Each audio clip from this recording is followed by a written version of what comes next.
നമസ്കാരം. കേരള സർക്കാരിന്റെ അഭിമാന പദ്ധതികളിൽ ഒന്നാണ് ലൈഫ് ഭവന പദ്ധതി. ലൈഫ് ഭവന പദ്ധതി കേരളത്തിലെ ഒന്നാം പിണറായി സർക്കാരിന്റെ കാലത്ത് 2016 അധികാരത്തിന് വന്നതിന് ശേഷം ആരംഭിച്ച ഒരു പദ്ധതിയാണ്.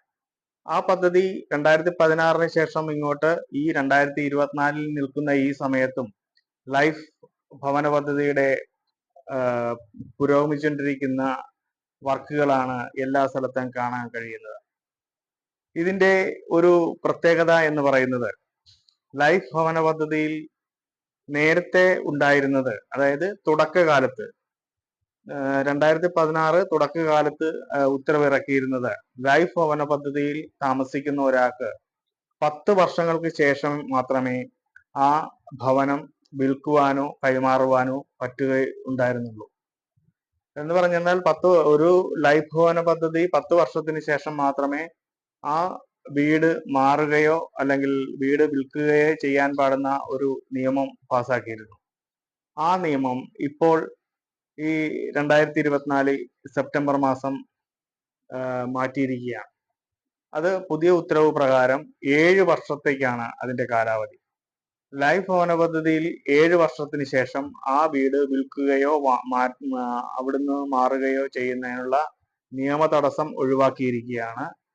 അതിന്റെ തദ്ദേശ സ്വയംഭരണ വകുപ്പ് മന്ത്രി ബഹുമാനപ്പെട്ട MP രാജേഷ് അത് പ്രഖ്യാപിച്ചിരിക്കുകയാണ്.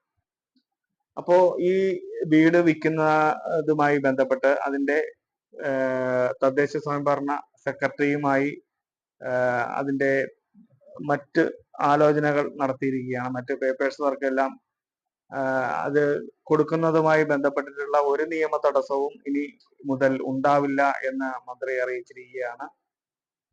ഇതിന്റെ അടിസ്ഥാനത്തിൽ തീർച്ചയായും ഗുണഭോക്താക്കൾക്ക് ഉപകാരപ്രദമായിട്ടുള്ള ഒരു തീരുമാനമാണ് ഇപ്പോൾ കൈക്കൊണ്ടുവന്നിരിക്കുന്നത്.